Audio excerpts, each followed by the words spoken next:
Welcome to G3 media. ముందుగా headlines చూద్దాం. పోలవరం సహా 36 ప్రాజెక్టులపై చంద్రబాబు కీలక సమీక్ష. పోలవరం పనులు 89.9% పూర్తయ్యాయన్న అధికారులు. సాగు, త్రాగునీటి ప్రాజెక్టులు వేగంగా పూర్తి చేయాలన్న చంద్రబాబు. పోలవరం పనుల్లో జాప్యం వద్దన్న సీఎం చంద్రబాబు. కాంగ్రెస్ లోనే కొనసాగుతా స్పష్టం చేసిన కోమటిరెడ్డి రాజగోపాల్ రెడ్డి. బయటి నేతల ఆధిపత్యంతో కార్యకర్తలకు అన్యాయం వద్దన్న రాజగోపాల్ రెడ్డి. కాంగ్రెస్ కార్యకర్తలకు పదవుల్లో ప్రాధాన్యం ఇవ్వాలన్న రాజగోపాల్ రెడ్డి. తెలంగాణ ఆత్మ గౌరవాన్ని కాపాడాల్సిన బాధ్యత కాంగ్రెస్ దేనని వ్యాఖ్య. అక్టోబర్ నాటికి మున్సిపల్ ఎన్నికలు పూర్తి చేస్తామన్న నారాయణ. అన్ని మున్సిపాలిటీలు ఒకేసారి ఎన్నికలు నిర్వహించేలా చర్యలు. కోర్టు కేసులు తేలితే మున్సిపల్ ఎన్నికలకు లైన్ క్లియర్. ఎన్నికల ప్రక్రియను వేగవంతం చేస్తున్నామన్న మంత్రి నారాయణ. కరూర్ నగర్ లో పోలీసుల కర్డన్ సర్చ్. అక్రమ మద్యం స్వాధీనం. 428 ఇండ్లలో 369 మంది పోలీసులతో విస్తృతంగా తనిఖీలు. గుట్కా అక్రమ మద్యంపై పోలీసుల కొరడా. భారీ తనిఖీలు. పత్రాలు లేని వాహనాలపై పోలీసుల తనిఖీలు. కఠిన చర్యలకు హెచ్చరిక. షుగర్ ఫ్యాక్టరీల మూసివేతపై చంద్రబాబు సర్కార్పై అమర్నాథ్ ఫైర్. 6 షుగర్ ఫ్యాక్టరీలను మూసివేసే కుట్ర జరుగుతోందన్న అమర్నాథ్. గోవాడ షుగర్ ఫ్యాక్టరీని బినామీలకు అప్పగిస్తారా అన్న అమర్నాథ్. రైతుల, కార్మికుల ప్రయోజనాలకు వ్యతిరేకంగా నిర్ణయాలు వద్దన్న అమర్నాథ్. అమరావతిలో ముఖ్యమంత్రి చంద్రబాబు నాయుడు పోలవరం, వెలిగొండ ప్రాజెక్టుల పనుల పురోగతితో పాటు రాష్ట్రంలోని వివిధ సాగునీటి అంశాలపై సమీక్షలు నిర్వహించారు. రాష్ట్రంలో ప్రాధాన్యత క్రమంలో పూర్తి చేయనున్న 36 ప్రాజెక్టులపై అధికారులతో చర్చించారు. రిజర్వాయర్లలో నీటి నిల్వలు, నీటి విడుదలలో లోటు, వర్షపాతం, భూగర్భ జలాలు, త్రాగునీటి సరఫరా వంటి అంశాలపై సమీక్షించారు. జలధార, జలహారతి కార్యక్రమాల అమలుపై కూడా అధికారులకు ముఖ్యమంత్రి దిశానిర్దేశం చేశారు. పోలవరం ప్రాజెక్టులో ఇప్పటి వరకు 89.9% మేర సివిల్ పనులు పూర్తయ్యాయని అధికారులు ముఖ్యమంత్రికి వివరించారు. పోలవరం ఎడమ కాలువ పనులు యుద్ధ ప్రాతిపదికన కొనసాగుతున్నాయని తెలిపారు.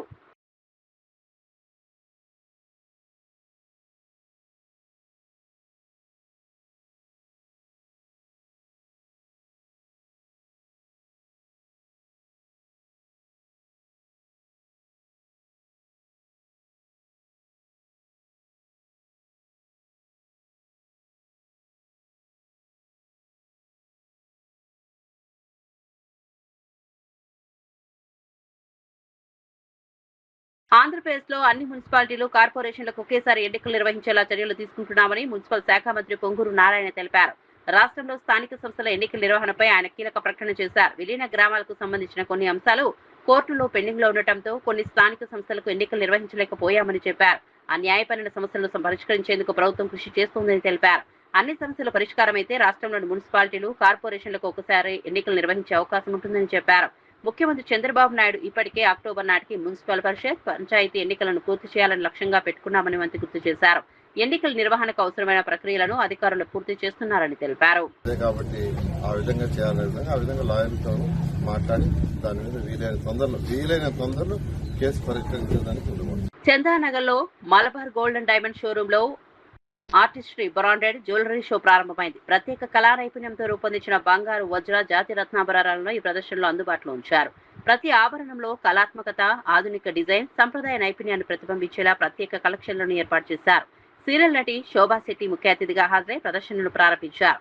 వినియోగదారులు, శ్రేయోభిలాషులు, మలబార్ గోల్డ్ అండ్ ప్రతినిధులు ఈ కార్యక్రమంలో పాల్గొన్నారు. మలబార్ గోల్డ్ కు చెందిన మైండ్ బ్రాండ్ లో ధృవీకరించిన వజ్రాభరణాలను ప్రదర్శిస్తున్నారు. వివాహాలు, పార్టీలు, ప్రత్యేక సందర్భాల కోసం ఎరా బ్రాండ్ లో వజ్రాలతో కూడిన వివిధ డిజైన్లను అందుబాటులో ఉంచారు. ప్రిఫర్డ్ బ్రాండ్ లో జాతి రత్నాభరణాలు, ఎలిత్ బ్రాండ్ లో హస్తకళా నైపుణ్యంతో రూపొందించిన ఆభరణాలు ప్రత్యేక ఆకర్షణగా నిలిచాయి. ఇక్కడికి అండ్ ఏం లాంచ్ ఆర్టిస్టరీ షో. సో ఈ రోజు నేను ఇక్కడికి వచ్చి ఆర్టిస్టరీ షోని ఇనాగ్రేట్ చేయడం అంటే నాకు చాలా హ్యాపీగా అనిపించింది. Thank you so much for this beautiful opportunity. And of course A collection చూడాలి తెలియట్లేదు. ముందుగా మీతో మాట్లాడిన తర్వాత వెళ్ళి అన్ని కలెక్షన్స్ అయితే నేను పర్సనల్గా ఎక్స్పీరియన్స్ చేయాలని అనుకుంటున్నాను. సో మీరేం చెప్తారు? Thank you very much for coming, and it's a very great.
Yeah, madam.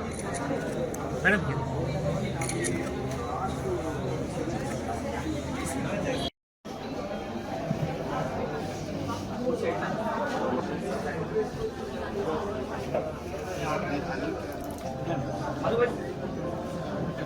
Sir, wait. రైతుల పరిస్థితిపై వైసీపీ మాజీ మంత్రి గుడివాడ అమర్నాథ్ కూటమి ప్రభుత్వంపై విమర్శలు చేశారు. చంద్రబాబు తన పుస్తకంలో వ్యవసాయం దండగా అన్నట్టుగా కూటమి ప్రభుత్వ విధానాలు ఉన్నాయని ఆరోపించారు. గతంలో షుగర్ ఫ్యాక్టరీలను నష్టాల్లోకి నెట్టి నిర్వీర్యం చేసిన విధంగానే ఇప్పుడు రాష్ట్రంలో 6 షుగర్ ఫ్యాక్టరీలను మూసివేసేందుకు ప్రభుత్వం కుట్ర చేస్తోందని విమర్శించారు. సహకార రంగంలో కొనసాగుతున్న ఏకైక sugar factory Govada sugar factory బినామీలకు అప్పగించేందుకు ప్రయత్నాలు జరుగుతున్నాయని ఆరోపించారు. రైతులు చెరుకు సాగుదారుల ప్రయోజనాలు కాపాడాల్సిన బాధ్యత ప్రభుత్వంపై ఉందన్నారు. షుగర్ ఫ్యాక్టరీలు మూతపడితే వాటిపై ఆధారపడిన రైతులు కార్మికులు తీవ్రంగా నష్టపోయే అవకాశం ఉందని పేర్కొన్నారు. సహకార రంగంలోని పరిశ్రమలను బలోపేతం చేయడానికి ప్రభుత్వం చర్యలు తీసుకోవాలని డిమాండ్ చేశారు. రైతుల పంటకు గిట్టుబాటు ధర, మార్కెట్ ప్రాసెసింగ్ సదుపాయాలు కల్పించాల్సిన అవసరం ఉందన్నారు. మంది రైతులు దాని మీద ఆధారపడి ఉన్నటువంటి సందర్భాలు చూసాం. కాలక్రమేణా చంద్రబాబు నాయుడు గారి తాలూకా నిర్ణయాలు, గతంలో వారు ముఖ్యమంత్రిగా ఉన్నప్పుడు, గతంలో వారు పరిపాలన చేసినటువంటి క్రమంలో ఒకటి డిఫంక్ట్ అయిపోయేటువంటి పరిస్థితి తీసుకొని వచ్చారు. అంటే నష్టాలు అనేటువంటిది చూపించో, లేకపోతే మరొకటో, లేదా ప్రభుత్వం నుంచి సహాయం అందించకో అనేక రకాలుగా రైతుల్ని ఇబ్బంది పెట్టి ఫ్యాక్టరీల్ని నిర్వీర్యం చేసేటువంటి కార్యక్రమం 95లో చంద్రబాబు నాయుడు గారు ముఖ్యమంత్రి అయిన దగ్గర నుంచి ఉమ్మడి ఆంధ్రప్రదేశ్ చరిత్రలో మనం ఇటువంటి సందర్భాలు చూసాం. చివరికి ఈరోజు రాష్ట్రంలో మిగిలినటువంటిది గోవాడ షుగర్ ఫ్యాక్టరీ ఒకటే గత సంవత్సరం సీజన్ వరకు కూడా నడిచినటువంటి సందర్భాలు చూసాం. నిన్న ప్రభుత్వం ఒక జీవో రిలీజ్ చేసింది. ఏం చేసిందనంటే గ్రూప్ ఆఫ్ మినిస్టర్స్ ని కాన్స్టిట్యూట్ చేస్తూ ఇండస్ట్రీస్ మంత్రి, finance minister, civil supplies minister, అలాగే హెల్త్ మినిస్టర్ని 4 మంత్రుల్ని కాన్స్టిట్యూట్ చేస్తూ 4-5 అంశాల మీద వారు చర్చిస్తారు, తగు నిర్ణయాలు తీసుకుంటారు అనేటువంటిది ఆ జీవో తాలూకు ఉద్దేశం. మొదటి అంశం ఏంటంటే గోవాడ షుగర్ ఫ్యాక్టరీ, చోడవరానికి సంబంధించినటువంటి గోవాడ షుగర్ ఫ్యాక్టరీ అటు చోడవరం నియోజకవర్గం, మాడుగుల నియోజకవర్గంలో ఉన్నటువంటి దాదాపు 25,000 మంది రైతులు ఆధారపడి ఉన్నటువంటి ఫ్యాక్టరీ 2025 సీజన్లో దాదాపు 1,20,000 టన్నుల మేర చెరుకును తోలితే 30 కోట్ల రూపాయలు ప్రభుత్వం బకాయిలు పెండింగ్ పెట్టి 6 కోట్ల రూపాయలు కార్మికులకు చెల్లించాల్సినటువంటి డబ్బు చెల్లించక దాదాపు సంవత్సరన్నర కాలంగా వారు తోలినటువంటి వారి కష్టానికి తగ్గ ఫలితాన్ని, వారు తోలినటువంటి చెరుక్కి డబ్బు చెల్లించమని చెప్పి ప్రభుత్వాన్ని అడుగుతా ఉన్నా సరే నేటికి కూడా స్పందించక మళ్ళీ దీని మీద కమిటీ నిర్ణయం తీసుకుంటుంది అన్నటువంటి పాయింట్ ని పెట్టడం జరిగింది. ఉన్నటువంటి గోవాడ షుగర్ ఫ్యాక్టరీ పేమెంట్ చేయాల్సినటువంటి పేమెంట్స్కి ఏమో కమిటీ ఆలోచన చేస్తుందని చెప్తూ ఈ ఉన్నటువంటి 6 షుగర్ ఫ్యాక్టరీలని ఏపీఐసి ద్వారా ఇప్పటికే దాని మీద ఉన్నటువంటి అప్పులు ఏవైతే ఉన్నాయో వాటన్నిటినీ కూడా ఏపీఐసి పే చేయడానికి ఈ ఉన్నటువంటి ప్రాపర్టీస్ అన్ని కూడా ఏపీఐసి అమ్ముకునేటువంటి దానికి వీరు నిర్ణయం తీసుకుంటారని చెప్పి జీవో చెప్తా ఉంది. అసలు రైతుల తాలూకా వాటా, రైతుల తాలూకా కష్టం, రైతుల తాలూకా పెట్టుబడి, రైతుల తాలూకా చెమట, రైతుల తాలూకా హక్కుల్ని కాలు రాసేటువంటి హక్కుని ఈ ప్రభుత్వానికి ఎవరిచ్చారని అడుగుతా ఉన్నా. కోఆపరేటివ్ షుగర్ ఫ్యాక్టరీస్ లో రైతులు వాటాదారులుగా ఉన్నారు, షేర్ హోల్డర్స్ గా ఉన్నారు. కనీసం ఒక జనరల్ బాడీ నిర్వహించరు, వారి తాలూకు అభిప్రాయాలు తీసుకోరు. ఏమీ చేయకుండా మేము లిక్విడేట్ చేస్తాం, ఏపీఐసి ద్వారా వీటిని అమ్ముకుంటాం, మా బినామీలకి రాసిచ్చేసుకుంటాం అనేటువంటి అభిప్రాయంతో ఈరోజు ప్రభుత్వం ఉంది.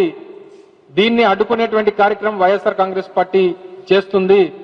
భవిష్యత్తులో దీని మీద పార్టీ నాయకత్వం అంతా కూడా కూర్చొని నిర్ణయం తీసుకొని ఏ రకంగా రైతులందరినీ కూడా కలుపుకొని ఏ రకంగా పోరాటం ముందుకు తీసుకెళ్లాలనేటువంటి దాని మీద తనపై రహస్య విచారణ చేయాలని తిరుపతి జిల్లా కలెక్టర్ ఎస్పీకి లేఖ రాశారని టీటీడీ మాజీ చైర్మన్ భూమన కరుణాకర్ రెడ్డి ఆరోపించారు. తాను ఏమైనా పాకిస్తాన్ టెర్రరిస్ట్నా, నక్సలైట్నా అంటూ ఆయన ప్రశ్నించారు. తనపై రహస్య విచారణ చేయాల్సిన అవసరం ఏముందని నిలదీశారు. కలెక్టర్ రాసిన లేఖ తమకు ఆన్లైన్లో లభించడంతో తాము వెంటనే హైకోర్టును ఆశ్రయించామని తెలిపారు. హైకోర్టును ఆశ్రయించిన తర్వాత ఆ లేఖను మాయం చేశారని భూమన ఆరోపించారు. ప్రభుత్వ అధికారులు ఒక ప్రజాప్రతినిధి లేదా మాజీ పదవిలో ఉన్న వ్యక్తిపై విచారణ చేయాలనుకుంటే దానికి సరైన కారణాలు ఉండాలని అన్నారు. రహస్య విచారణ పేరుతో వ్యక్తిగత హక్కులకు భంగం కలిగించే చర్యలు సరికాదని పేర్కొన్నారు. తనపై ఎలాంటి ఆరోపణలు ఉన్నా బహిరంగంగా వెల్లడించి చట్టపరంగా విచారణ జరపాలని డిమాండ్ చేశారు. అధికారుల చర్యలపై పారదర్శకత ఉండాలని కోరారు. తనకు సంబంధించిన వ్యవహారంలో కలెక్టర్ రాసిన లేఖ ఎందుకు బయటకు రాకుండా చేశారో ప్రభుత్వం సమాధానం చెప్పాలని అన్నారు. కలెక్టర్ వెంకటేశ్వర్ల గురించి మాట్లాడదలుచుకుంటున్నా. ఈ ఢాకు మంగల్ సింగ్ నేను భూ కబ్జాదారుణ్ణని, నా మీద విజిలెన్స్ అండ్ ఎన్ఫోర్స్మెంట్ ఎంక్వైరీ వేయించి నా మీద క్రిమినల్ కేసు బనాయించమని ఎస్పీకి ఆయన గారు ఉత్తరం రాసినాడు. ఈ ఢాకు మంగల్ సింగ్ కలెక్టర్ వెంకటేశ్వర్లు గత నెల 22వ తారీఖున ఈ ఉత్తరం రాసినప్పుడు నా మీద Vigilance and Enforcement officials has conducted a discreet enquiry అంటే ఓ రహస్య విచారణ. నేనేమైనా పాకిస్తానీ టెర్రరిస్టునా, నక్సలైట్నా? నా మీద డిస్క్రీట్ ఎంక్వైరీ రిపోర్ట్ వచ్చిందట.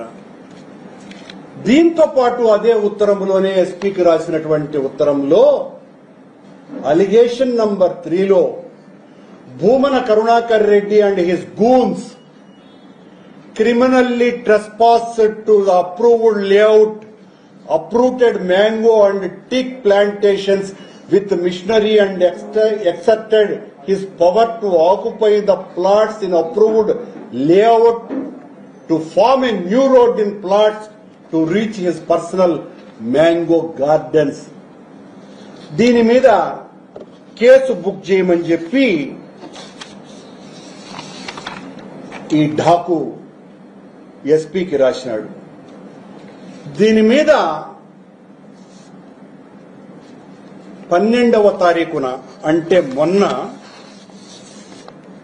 తిరుచానూరు పోలీస్ స్టేషన్లో కలెక్టర్ కంప్లైనెంట్ గా ఒక కేసు రిజిస్టర్ అయింది. కంప్లైంట్ చేసిన వ్యక్తి ఎవర్రా అంటే ఈ జిల్లా కలెక్టర్. ఈ జిల్లా కలెక్టర్ ఒక ప్రైవేటు వ్యక్తి మీద కంప్లైంట్ ఇస్తే సిద్దిపేట జిల్లా హుస్నాబాద్ మున్సిపాలిటీ మైనార్టీ కోఆప్షన్ సభ్యురాలుగా ఖాతా అలియాస్ మారుపాక గ్లోరినా ఏకగ్రీవంగా ఎన్నికయ్యారు. మున్సిపల్ సర్వసభ్య సభ ప్రత్యేక సమావేశంలో ఆమె ఎన్నికను మున్సిపల్ కమిషనర్ మల్లికార్జున అధికారికంగా ప్రకటించారు. మొత్తం 14 మంది కాంగ్రెస్ కౌన్సిలర్ల మద్దతుతో గ్లోరినా ఏకగ్రీవంగా ఎన్నికైనట్టు తెలిపారు. గత మే నెలలో మొత్తం 4 కోఆప్షన్ సభ్యులుగాను 3 ఇప్పటికే ఎన్నుకున్నారు. మరో మైనార్టీ కోఆప్షన్ సభ్యుడి ఎన్నిక విషయంలో కౌన్సిలర్ల మధ్య ఏకాభిప్రాయం కుదరకపోవడంతో ఈ ఎన్నిక వాయిదా పడింది. తాజాగా కౌన్సిలర్ల మధ్య ఏకాభిప్రాయం ఏర్పడడంతో ప్రత్యేక సమావేశం నిర్వహించి గ్లోరినాను ఏకగ్రీవంగా ఎన్నుకున్నారు. వీరందరూ కూడా అర్హత ఉంది. మరి అర్హత ఉన్న దాంట్లో మనము ఈ 3 నుంచి ఎన్నిక చేసి సపోర్ట్ ఇవ్వడం జరుగుతుంది. కాబట్టి అంటే మీ ఎన్నిక అనేది మనము చేతుల ఎత్తి సమ్మతం అనేది ఒక మంది ఆమోదిస్తే ఆ మెజారిటీ ఉంటే వాళ్ళ ఎలక్షన్ మనకు ఎన్నికైనట్టు. ఒకవేళ ఇప్పుడు మనం ఈ ఖాతా గ్లోరీనా మున్సిపల్ మేము మారుపాక గ్లోరీనా చేస్తాము. మన మెజార్టీ సభ్యులు ఆమోదం చేస్తే ఆమె ఎన్నికైనా మనము మన సభ్యులందరూ కూడా మనం ఆమోదించాల్సి ఆమోదం ఇస్తే కౌంట్ చేసుకోవచ్చు.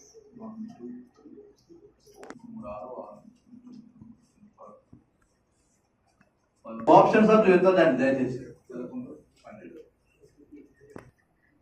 1 2 3 4 5 6 7 8 9 10 11 14 మంది ఆమోదం తెలపడం జరిగింది. థ్యాంక్ యూ, ధన్యవాదాలు.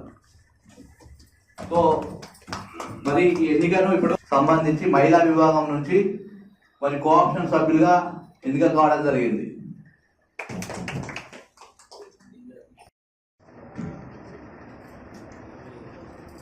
సంబంధించి మహిళా కేటగిరీలో కోఆప్షన్ సభ్యులుగా ఎన్నుకోబడ్డారు.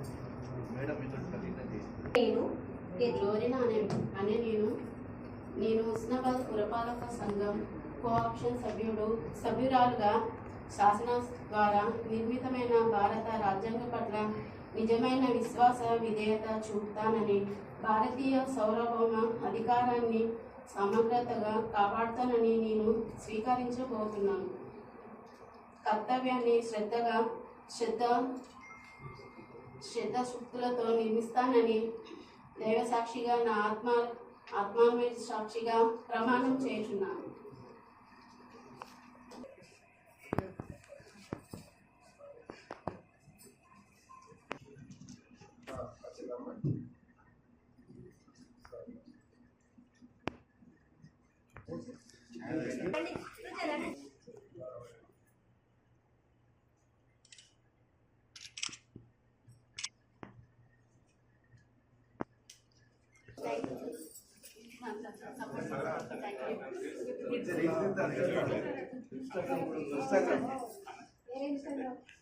బీడీ కార్మికుల పెన్షన్ విషయంలో తెలంగాణ ప్రభుత్వాన్ని బీఆర్ఎస్ ఎమ్మెల్యే డాక్టర్ సంజయ్ ప్రశ్నించారు. ఉమ్మడి ఆంధ్రప్రదేశ్ లో పాలకులు బీడీ కార్మికులను పట్టించుకోలేదని అన్నారు.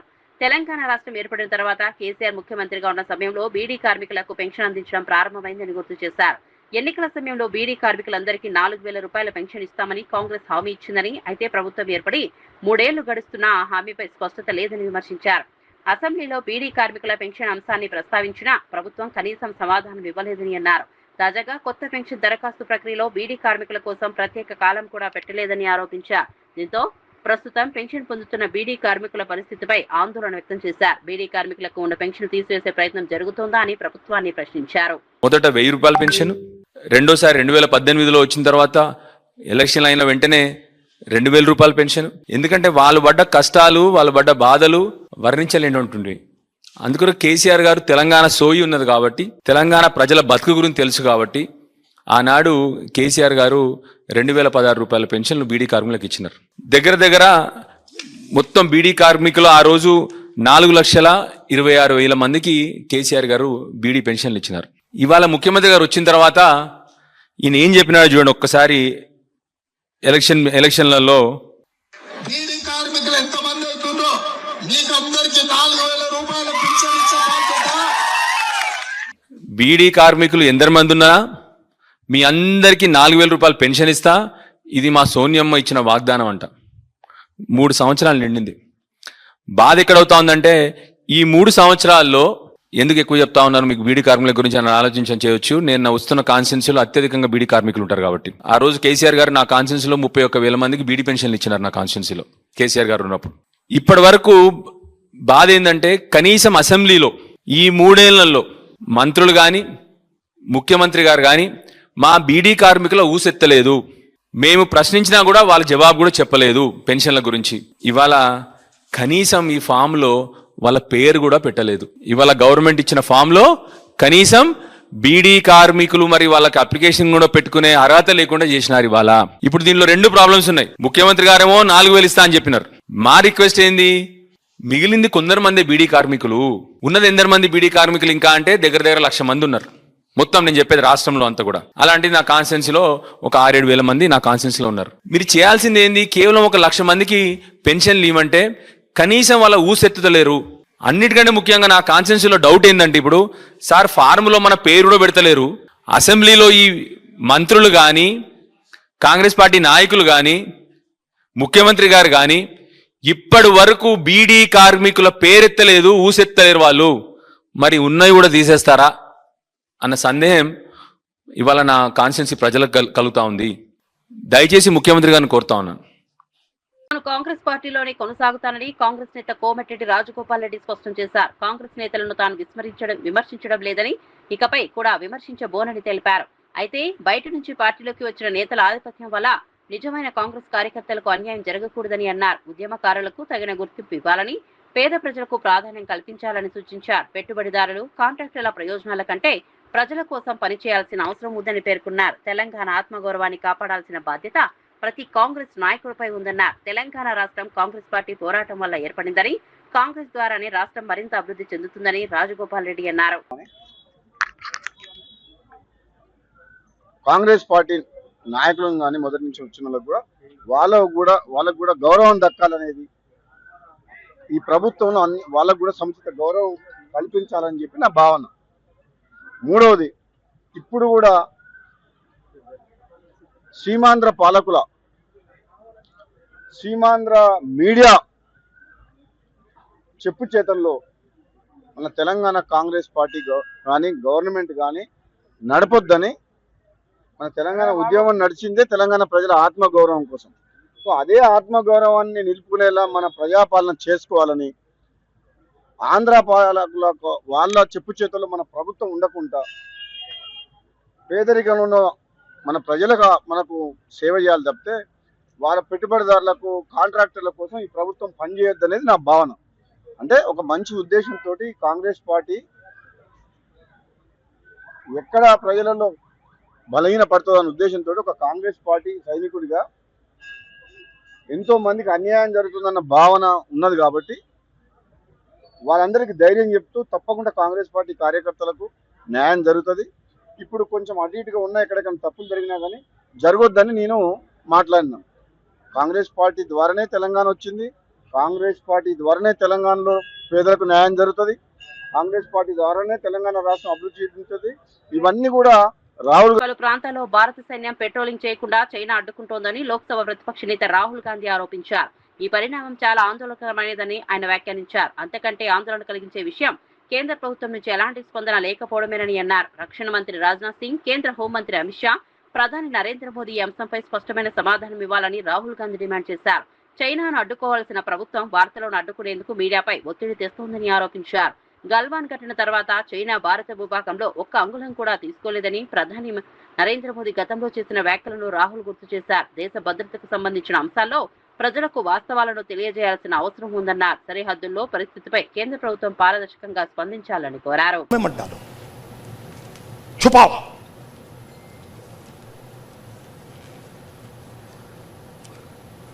सीधा बिना सोचे समझे देश का नुकसान कर रहे हैं. मैंने देखा, नहीं मैंने अपनी आंखों से देखा. गलवान के बाद प्रधानमंत्री आए, जूम कॉल थी. प्रधानमंत्री कहते हैं हिंदुस्तान की जमीन का 1 इंच चाइना ने नहीं लिया.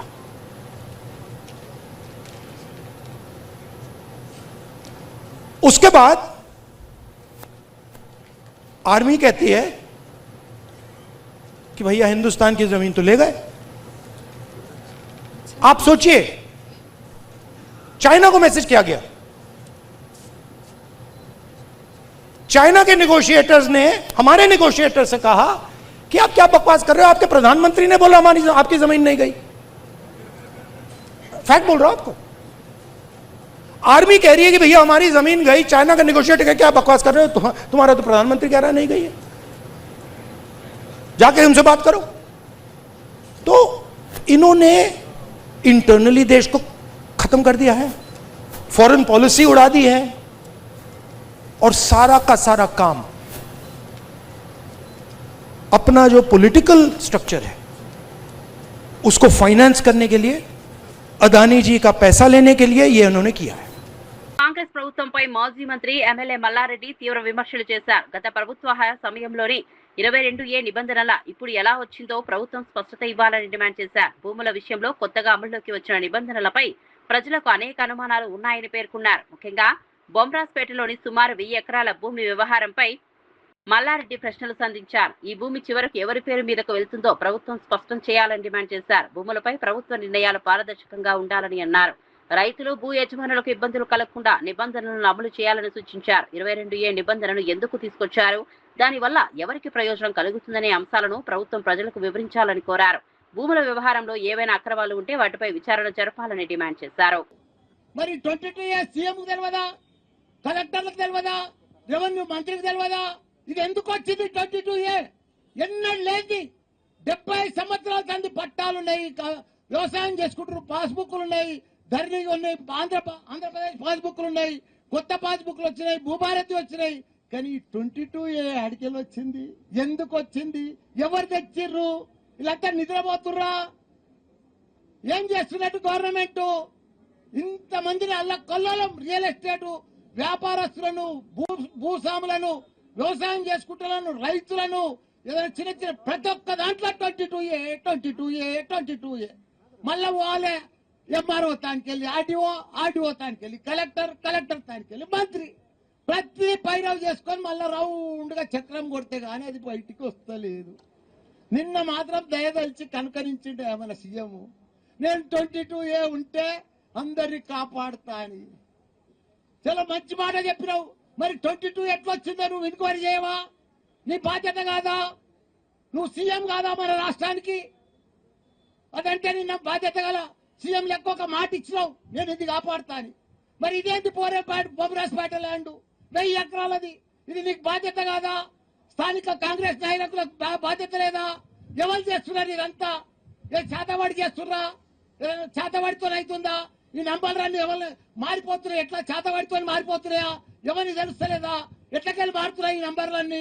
ఎవరి పేరు మీద చెప్తున్నాయి? ఐటీసీ కంపెనీది 50 ఎకరాలు మాయమైపోయింది. మరి చేతవాడి మాయం చేసిరా? ఎట్లా మాయం చేసిరు? ఈ భూమి ఎవరి పేరు మీద పోయింది? ఎవరికి ఎక్కుతున్నది? ఎందుకు ఎక్కుతున్నది? ఎందుకు చేస్తున్నారు? 50 ఈయనది పాస్బుక్ 1975 లో ఉంది. 50,000 అయిపోయింది పాస్బుక్ వచ్చి, ప్రొసీడింగ్ వచ్చి. కరూర్ నగర్, భగత్ సింగ్ నగర్ లో పోలీసులు భారీగా గార్డెన్ సెర్చ్ నిర్వహించారు. మొత్తం 428 ఇళ్లలో 369 మంది పోలీసు సిబ్బందితో విస్తృతంగా తనిఖీలు చేపట్టారు.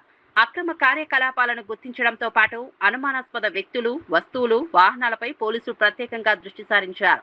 ఇళ్ల తనిఖీల్లో అక్రమంగా నిల్వ చేసిన మద్యం, నిషేధిత పొగాకు ఉత్పత్తులు, గుట్కా వంటి వస్తువులను గుర్తించి స్వాధీనం చేసుకున్నారు. సరైన పత్రాలు లేని వాహనాలను కూడా పోలీసులు గుర్తించి పరిశీలించారు. కాలనీలో ఎలాంటి అసాంఘిక కార్యకలాపాలు జరుగుతున్నాయన్న కోణంలోనూ తనిఖీలు నిర్వహించారు. నేరాల నియంత్రణ, ప్రజలకు భద్రత కల్పించడమే లక్ష్యంగా గార్డెన్ సెర్చ్ చేపట్టినట్లు పోలీసులు తెలిపారు. అనుమానాస్పద వ్యక్తులు, అక్రమంగా మద్యం విక్రయించే వారిపై ప్రత్యేక నిఘా కొనసాగిస్తున్నామని వెల్లడించారు. కాలనీలో నివసిస్తున్న ప్రజలు కూడా చట్టవిరుద్ధ కార్యకలాపాలపై సమాచారం ఉంటే పోలీసులకు తెలియజేయాలని సూచించారు. పత్రాలు లేకుండా వాహనాలు నడపవద్దని హెచ్చరించారు. అక్రమ మద్యం, గుట్కా విక్రయాలు, ఇతర నిషేధిత కార్యకలాపాలకు పాల్పడితే కఠిన చర్యలు తీసుకుంటామని పోలీసులు స్పష్టం చేశారు.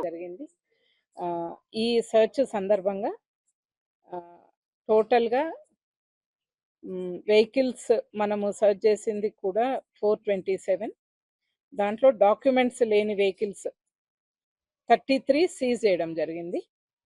అండ్ వెహికల్స్ చెక్ చేసినప్పుడు వైలేషన్స్ ఉండి చాలాను కట్టనివన్నీ కూడా 1,62,000 చాలాను మనము వాళ్ళతో పే చేయించడం జరిగింది.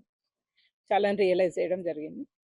అండ్ ఈ సెర్చ్లో భాగంగా 18.72 litres of liquor worth 20,000 seize చేసినాము. అండ్ దీని మీద కేసు కూడా రిజిస్టర్ చేయడం జరిగింది.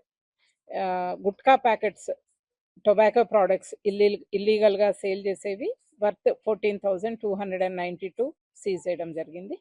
అండ్ 3 సస్పెక్ట్స్, 4 రౌడీ షీటర్స్ని వాళ్ళని కౌన్సిలింగ్ చేయడం జరిగింది. అండ్ దీంట్లో పాపిలాన్ డివైస్ సర్చ్ అండ్ వాళ్ళ ఫోన్ నెంబర్స్తో కూడా చాలామందిని సర్చ్ చేసి సస్పెక్ట్స్ ఎవరైనా ఉన్నారో అనేది కూడా వెరిఫై చేయడం జరిగింది. ఇది 2 hours సర్చ్ ఆపరేషన్లో మేము చేసిన అవుట్కమ్ ఇది. అండ్ ఇది ఎవ్రీ 1 month 2 months అట్లా కంటిన్యూ చేయడం జరుగుతుంది. సో దట్ ఈ ఏరియాలో ఎట్లాంటి ఇల్లీగల్ యాక్టివిటీస్ ఉండకుండా పీస్ఫుల్గా సొసైటీ ఉండేదానికి ఈ ఆపరేషన్ చేస్తుంది. Thank you. పోలవరం సహా 36 ప్రాజెక్టులపై చంద్రబాబు కీలక సమీక్ష. పోలవరం పనులు 89.9% పూర్తయ్యాయన్న అధికారులు. సాగు, త్రాగునీటి ప్రాజెక్టులు వేగంగా పూర్తి చేయాలన్న చంద్రబాబు, పోలవరం పనుల్లో జాప్యం వద్దన్న సీఎం చంద్రబాబు. కాంగ్రెస్ లోనే కొనసాగుతా స్పష్టం చేసిన కోమటిరెడ్డి రాజగోపాల్ రెడ్డి. బయటి నేతల ఆధిపత్యంతో కార్యకర్తలకు అన్యాయం వద్దన్న రాజగోపాల్ రెడ్డి. కాంగ్రెస్ కార్యకర్తలకు పదవుల్లో ప్రాధాన్యం ఇవ్వాలన్న రాజగోపాల్ రెడ్డి. తెలంగాణ ఆత్మ గౌరవాన్ని కాపాడాల్సిన బాధ్యత కాంగ్రెస్ దేనని వ్యాఖ్య. అక్టోబర్ నాటికి మున్సిపల్ ఎన్నికలు పూర్తి చేస్తామన్న నారాయణ. అన్ని మున్సిపాలిటీలు ఒకేసారి ఎన్నికలు నిర్వహించేలా చర్యలు. కోర్టు కేసులు తేలితే మున్సిపల్ ఎన్నికలకు లైన్ క్లియర్. ఎన్నికల ప్రక్రియను వేగవంతం చేస్తున్నామన్న మంత్రి నారాయణ. కరూర్ నగర్లో పోలీసుల కర్డన్ సెర్చ్. అక్రమ మద్యం స్వాధీనం. 428 ఇండ్లలో 369 మంది పోలీసులతో విస్తృతంగా తనిఖీలు. గుట్కా అక్రమ మద్యంపై పోలీసుల కొరడా. భారీ తనిఖీలు. పత్రాలు లేని వాహనాలపై పోలీసుల తనిఖీలు. కఠిన చర్యలకు హెచ్చరిక. షుగర్ ఫ్యాక్టరీల మూసివేతపై చంద్రబాబు సర్కార్పై అమర్నాథ్ ఫైర్. 6 షుగర్ ఫ్యాక్టరీలను మూసివేసే కుట్ర జరుగుతోందన్న అమర్నాథ్. గోవాడ షుగర్ ఫ్యాక్టరీని బినామీలకు అప్పగిస్తారా అన్న అమర్నాథ్. రైతుల, కార్మికుల ప్రయోజనాలకు వ్యతిరేకంగా నిర్ణయాలు వద్దన్న అమర్నాథ్.